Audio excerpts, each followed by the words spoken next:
yang mendasar. Seperti apa? Sabar, disiplin, rendah hati. Agar mahasiswa itu tidak cuma membaca terjemahan aja, tetapi juga mulai belajar ilmu Al-Quran secara lebih luas. Atau mahasiswa yang sering atau lebih rutin dalam berinteraksi dengan Al-Quran, entah itu membacanya, menghafalnya, atau mentadabburinya mereka. Masihkah Al-Quran menjadi kompas utama dalam membentuk jati diri dan karakter kita? Bismillahirrahmanirrahim. Assalamualaikum warahmatullahi wabarakatuh. Waalaikumsalam warahmatullahi wabarakatuh. Saudara-saudaraku sekalian yang kami hormati, selamat datang di Quran dan Karakter, membangun generasi beradab, sebuah ruang diskusi yang kami hadirkan untuk merenungkan, membicarakan, dan menghayati betapa agungnya peran Al-Quran dalam kehidupan kita, khususnya sebagai mahasiswa. Alhamdulillah, segala puji bagi Allah Subhanahu wa taala yang telah banyak sekali berikan kita nikmat, kesehatan, kesempatan, iman Islam dan iman, dan tak lupa pula semoga salat dan salam selalu tercurahkan kepada junjungan kita Nabi Allah Muhammad sallallahu alaihi wasallam. Manusia yang terbaik yang menjadikan Al-Quran sebagai napasnya. Teman-teman, hari ini kita akan membuat sebuah tema yang sangat relevan, sangat dekat, dan sangat mendesak untuk dibicarakan di tengah era yang serba cepat dan penuh distraksi ini. Peran Al-Quran dalam pembentukan karakter mahasiswa. Pertanyaan besarnya adalah, di tengah padatnya jadwal perkuliahan, derasnya arus informasi, dan beragamnya tantangan moral yang dihadapi mahasiswa hari ini, masihkah Al-Quran menjadi kompas utama dalam membentuk jati diri dan karakter kita? Insya Allah pertanyaan-pertanyaan itulah yang akan kita bahas bersama 4 narasumber kita secara khusus. Sebelum kita mulai acara kita pada malam hari ini, marilah kita buka dengan baca lafaz basmalah bersama-sama. Bismillahirrahmanirrahim. Barakallahu fikum. Kini izinkan kami memperkenalkan para narasumber kita. Yang pertama, ia adalah seorang mahasiswa semester 6 yang telah berhasil menyelesaikan hafalan 20 juz Al-Quran sembari menempuh studi di Fakultas Teknik. Sosok yang membuktikan bahwa prestasi akademik dan kecintaan terhadap Al-Quran bukanlah dua hal yang saling bertentangan. Mari kita sambut dia. Ini dia, Faris.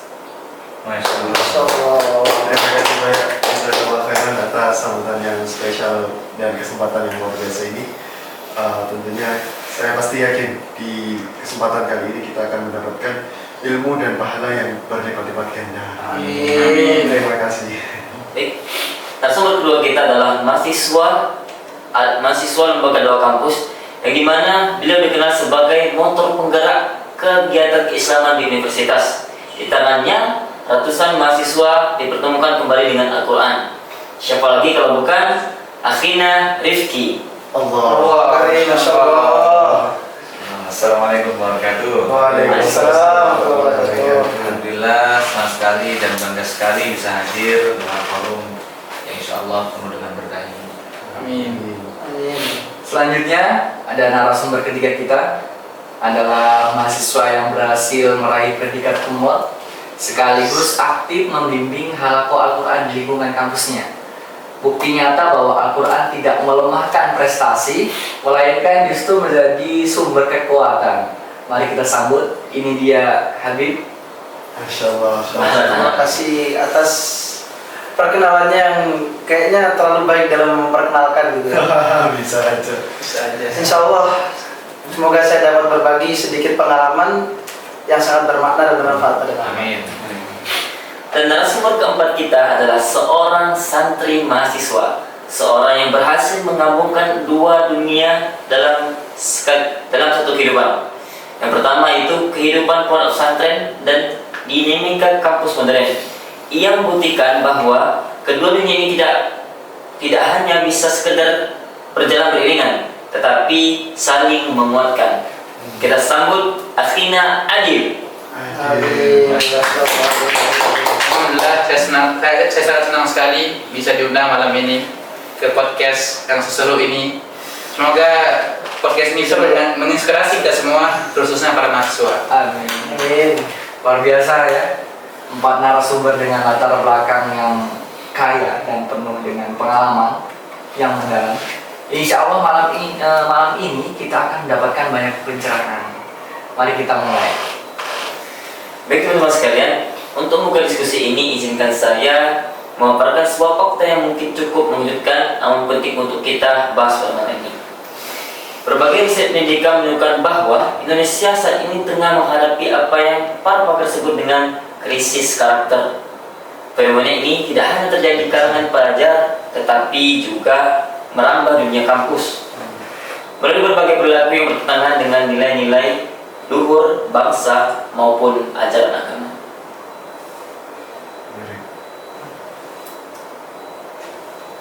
Faris, Ya. sebagai mahasiswa yang juga habis Al-Qur'annya, Oke. apakah kamu merasakan sendiri adanya tekanan terhadap karakter di lingkungan kampus dan bagaimana Al-Quran membantumu menghadapi tekanan itu? Kalau boleh jujur ya, sebenarnya bisa digambarkan itu seperti lautan. Kita di sebuah lautan yang luas. Di sana banyak peluang, kita bisa mengambil sumber daya sebanyak-banyak mungkin. Nah, kita bisa ngambil lobster, tahu sendiri kan lobster harganya berapa? Mahal. Ya, terus apa namanya, banyak ikan-ikan yang langka gitu, atau daging-daging yang enak gitu. Tapi nggak lupa juga di situ banyak juga ombak-ombak yang besar, yang juga mempertaruhkan nyawa kita gitu loh. Jadi ya gitu ibaratnya. Nah, alhamdulillahnya selama ini Bang Haji itu Al-Quran itu selalu menjadi jangkar saya gitu. Jadi masalah apapun itu setiap kali saya membuka mushaf ada semacam reconnection gitu. Jadi langsung kayak koneksi gitu. Masalah ini terus waktu saya buka mushaf, oh, ternyata masalah ini tuh bisa diselesaikan dengan ini ya, dengan cara yang benar, nggak perlu Selalu ada solusinya gitu. selalu ada solusinya. Makanya itu yang menjaga saya di kehidupan kampus dalam koridor yang selalu dalam lingkup benar gitu. Seperti itu. Tapi saya ingin menambahkan sedikit tentang perspektif yang lebih luas. Dari pengalaman saya sendiri di lembaga dakwah kampus, krisis karakter yang kita bicarakan ini memiliki akar yang sangat dalam dari sekedar pengaruh lingkungan. Akarnya adalah jauhnya generasi muda dari Al-Quran. Nah, ketika seorang mahasiswa tidak mempunyai landasan spiritual yang kuat, ia itu menjadi mudah terombang-ambing oleh narasi-narasi yang silih berganti, yang mana itu datangnya dari media sosial. Nah, kemudian tidak cukup di media sosial, di pergaulan, kemudian ideologi-ideologi yang mana bertentangan dengan Islam. Namun sebaliknya, ketika mahasiswa yang hidupnya terikat dengan Al-Quran, maka dia pasti memiliki filter yang jauh lebih kuat. Begitu. Oke, tadi kita bisa mendengar perspektif dari dua mahasiswa, yang satu hafiz Quran, yang satunya adalah ketua lembaga dakwah kampus. Maka untuk yang ketiga ini, saya ingin bertanya kepada Habib nih. Habib, menurut kamu dari sudut pandang paramu sebagai mahasiswa berprestasi, apakah ada korelasi nih yang kamu rasakan secara langsung antara kedekatan seseorang dengan Al-Quran dan kualitas karakternya? Saya kira korelasi atau hubungannya ini memang sangat kuat ya.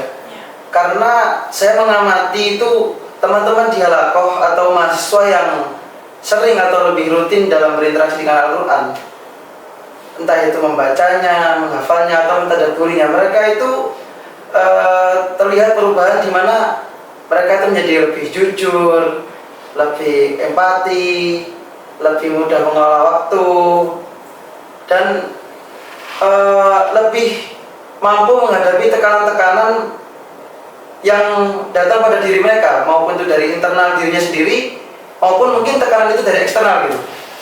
Ya bukan karena kebetulan juga, karena sebenarnya di dalam Al-Quran itu sudah ditegaskan bahwa Al-Quran itu adalah petunjuk bagi orang-orang bertakwa. Jadi petunjuk yang Allah berikan itu, Al-Quran itu bukanlah petunjuk yang abstrak, namun sebenarnya itu petunjuk konkret di mana bila diamalkan memang bisa membuat kita memiliki pedoman untuk lebih menata hidup kita gitu.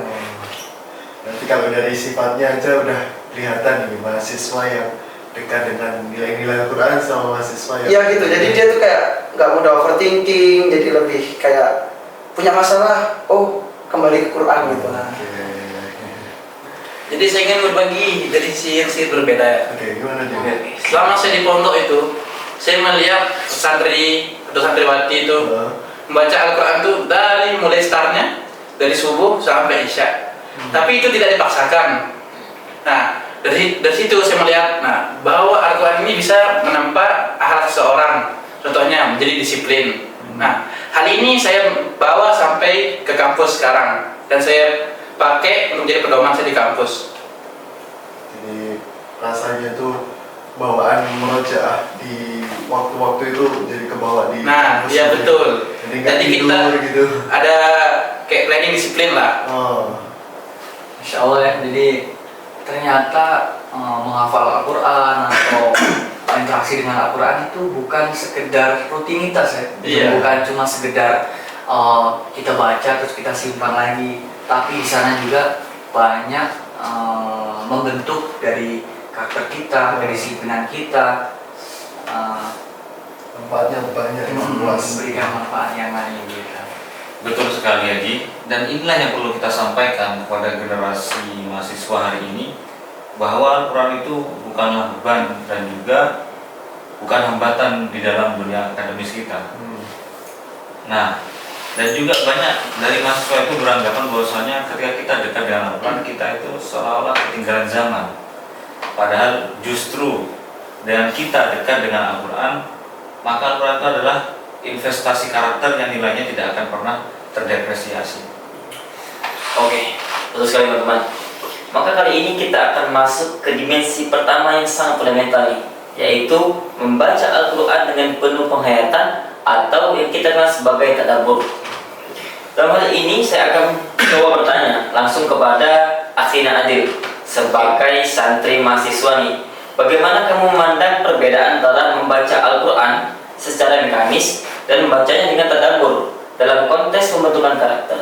Jadi gini Mas Anton, perbedaannya itu sangat signifikan. Membaca Al-Quran secara mekanis itu, contohnya kamu baca, kamu tidak tahu apa artinya, apa maknanya. Tentu saja kamu dapat pahala dari bacaan itu. Nah, sedangkan tadabbur itu, seperti contohnya, kamu pernah nggak baca Al-Quran? Ketemu ayat yang kamu agak sek gitu. Iya, Oh, ayat ini masalah kayak ada cocok untuk saya lah. Nah, coba kamu gali itu. Kamu tadabburkan, kamu cari, kamu belah, bedah dialah bahasanya. Kamu ambil, jadikanlah pedoman. Insya Allah itu kan berguna bagi dirimu di waktu yang akan datang. Oke, jadi beda ya. Iya beda. Jadi ibaratnya tuh kalau yang sekedar baca tuh kayak ibarat kalau sesuatu yang sekedar dibaca tuh kayak koran, jadi kita udah baca lewat aja. Sedangkan Iya. kalau baca Quran dengan tadabbur itu kan kayak kita kesannya beda, kayak ngambil ilmu dari sebuah Iya. buku gitu Iya. kan. Ya, oh gitu. Kita petik lah. Ya. Oke, aku mau dikit Oke, nambahin. silakan. Kayak Silakan. agak nih, pernah ada juga kayak gitu. Jadi suatu malam itu aku kayak overthinking banget karena pertama deadline tugas numpuk, terus besoknya ujian UAS, terus tambah lagi konflik sama teman-teman itu. Waduh, Dan- pusing itu. Iya pusing gitu, jadi aku bingung ini mau ngapain gitu, mau belajar juga udah nggak mau, terus mau lanjut hafalan juga udah puyeng gitu. Akhirnya ya udah aku mutusin lagi kan, mutusin buat buka Al-Quran, baca satu ayat. Aku nggak sengaja itu baca surat At-Tolak yang bunyinya Bismillahirrahmanirrahim, wa may yatawakkal 'ala Allahi fahuwa hasbuh. Masya Allah. Jadi artinya itu barang siapa yang bertawakal, niscaya Allah akan mencukupinya. Nah, di sini saya langsung berpikir lagi, introspeksi diri, terus iya ya, kenapa saya selama ini itu ada masalah segini aku pikir gitu. Jadi kayak seakan-akan Selalu yang mengandalkan diri sendiri gitu ya. mengandalkan diri Kita punya sendiri. Allah gitu ya. Iya, aku lupa kalau sebenarnya yang membuat semua ini tuh Allah gitu. Akhirnya dari semenjak itu aku udah mulai sampai sekarang mulai berpikir sampai seterusnya, kalau misal ada apapun masalahnya, sekecil apapun, sebesar apapun, kembali lagi kan Insya Allah Allah pasti mencukupi, seperti itu. Masya Allah banget ya. itu menunjukkan bahwa kalau nggak salah di Al-Quran juga ya, yang mengatakan bahwa kalau kita baca Al-Quran itu ya kayak seolah-olah kita lagi ngobrol sama Robnya gitu ya. Iya. Itu menunjukkan bahwa Al-Quran itu sebenarnya hidup, maksudnya hidup itu ya dalam arti ya berbicara dengan para pembacanya. Dan apalagi yang dikatakan sama Faris tadi, ya benar sih. Sebenarnya segala kegalauan, kegelisahan yang kita alami itu ya penyebabnya karena diri kita sendiri. Benar. Karena kita terlalu mengandalkan diri kita, padahal ya semua segala sesuatu yang ada di dunia ini ya semua udah dikendalikan, semua udah ditulis sama Allah di Ya, jadi kayak konsepnya tuh jadikan Tuhanmu sebagai tempatmu bercerita. Iya. Gitu. Yang sekarang kita lanjut nih, kan tadi udah dengar dari Faris, udah dengar dari Habib juga. Sekarang kita pengen dengar dari Habib nih, dari sisi akademis gitu kan. Jadi apakah konsep tadabbur ini relevan dengan bagaimana seorang mahasiswa seharusnya mendekati ilmu pengetahuan secara umum gitu? Ini menurut saya sangat menarik ya, karena memang di dalam hubungan antara konsep tadabbur dengan akademis itu ada sebuah benang merah atau garis besar yang bisa kita tarik di situ. Dalam tadabbur kita kan nggak cuma baca tuh, kita baca, kita mendalami maknanya, kita cari gitu maknanya, maksud dari ayat ini, gimana cara ngamalinnya, gimana caranya kita implementasikan ayat itu. Sama kayak di dalam akademis itu kan kita diajarkan untuk namanya critical thinking kan, berpikir kritis, selalu mempertanyakan kebenaran di balik sebuah informasi, selalu memvalidasi ilmu-ilmu yang kita terima. Dan menurut saya sebenarnya Al-Quran ini memang sekolah atau metode pembelajaran terbaik untuk membentuk critical thinking tersebut. Karena saya perhatikan tuh di dalam Al-Quran tuh selalu kan banyak ayat-ayat yang konsepnya mempertanyakan gitu tentang kebenaran. Dan saya lihat mahasiswa itu kebanyakan yang lebih banyak tadabbur dengan Quran itu, dia itu kayak punya pola pikir yang lebih mendalam, reflektif, terus lebih terstruktur gitu. Ya mungkin itu yang saya lihat dari pengalaman saya dan teman-teman dalam hal aku. Dari sisi akademis juga gitu ya. Iya. Tapi kalau saya pribadi, saya ingin menambahkan dari perspektif yang disampaikan sama Mas Adi tadi ya. Oke. Jadi ada satu hal yang sering kita lupakan, untuk kita bisa bertadabbur dengan baik, kita itu harus memerlukan atau bisa memahami bahasa Al-Quran. Oh, ada bahasanya ya? Ya, ada bahasanya. Dan inilah yang saya dorong di komunitas kami, agar mahasiswa itu tidak cuma membaca terjemahan aja, tetapi juga mulai belajar ilmu Al-Quran secara lebih luas. Jadi bukan berarti kita itu juga harus menjadi ahli tafsir juga ya, tapi ya minimal memahami konteks punya ayat lah, agar kita itu lebih paham maksud dari ayat ini apa, kemudian kandungan makna secara umum. Nah, itu akan sangat memberikan dampak, impact kepada mahasiswa yang dia itu secara karakter akan memberikan dampak positif. Kemudian dia akan sangat memperdalam pengalaman membaca dan menghayati Al-Quran. Mahasiswa, kalau misalnya kalian lagi bingung kayak ini ayatnya gimana cara mendalaminya itu. Gampang aja kan, sekarang kita di zaman era modernnya. Nah, AI ada, ChatGPT YouTube ada, Claude ada, gratis semua. Kalian nggak ada. Web tafsir juga banyak. tafsir udah banyak sekarang. Masya Allah. Bisa kalian cari gitu, manfaatkan. Lama dia punya canggih sekarang. Oke. Terus kayak teman-teman, maka saya sendiri pun kayak mulai timbul pertanyaan gitu, bagaimana caranya seorang mahasiswa yang sangat sibuk nih bisa tetap menjaga rutinitas tilawah dan tadabbur? Lagi-lagi saya ingin bertanya kepada santri mahasiswa kita nih, Mas Adil, bagaimana sih, atau ada gak tips praktisnya untuk kita semua bisa praktikkan?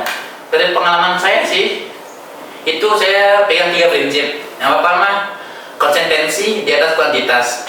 Contohnya, kamu tuh lebih baik membaca tuh 2 lembar per hari daripada 10 lembar seminggu sekali. Bayangkan 2 lembar per hari, seminggu berapa dapatnya? 15 lembar kan? 15. Nah, kedua, manfaatkan Contohnya kamu lagi di bis, kendaraan umum apa, ya kita tadaburi baca 2-3 ayat Daripada bengong. daripada bengong.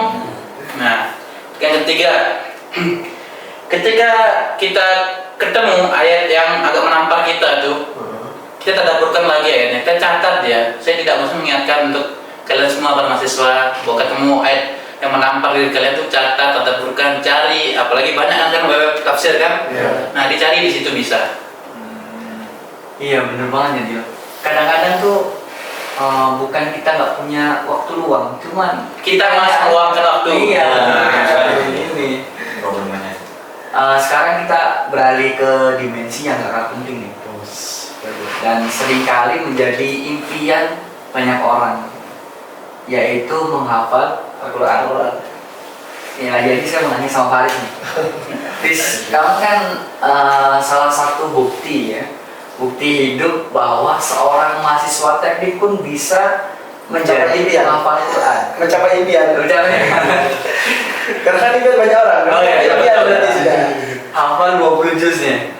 Namun yang ingin kita gali lebih dalam tuh bukan tekniknya saja, bukan cara hafalnya aja, tapi melainkan bagaimana proses menghafal itu sendiri membentuk karakter ya.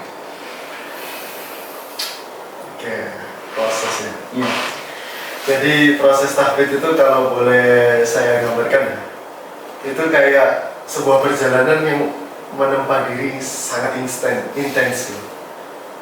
Bukan hanya tentang memasukkan ayat, menghafal ayat, mengingat-ingat ayat itu, tapi tentang bagaimana kita belajar dari aspek-aspek karakter yang mendasar. Seperti apa? Sabar, disiplin, rendah hati, dan yang paling penting ikhlas. Kenapa kok disiplin? Karena hafalan menuntut konsistensi tanpa kompromi. Nah, betul. Jadi mau nggak mau dia itu harus konsisten. Kalau nggak konsisten nggak bisa hafal. Baik kesinambungan ya. Harus berkelanjutan gitu.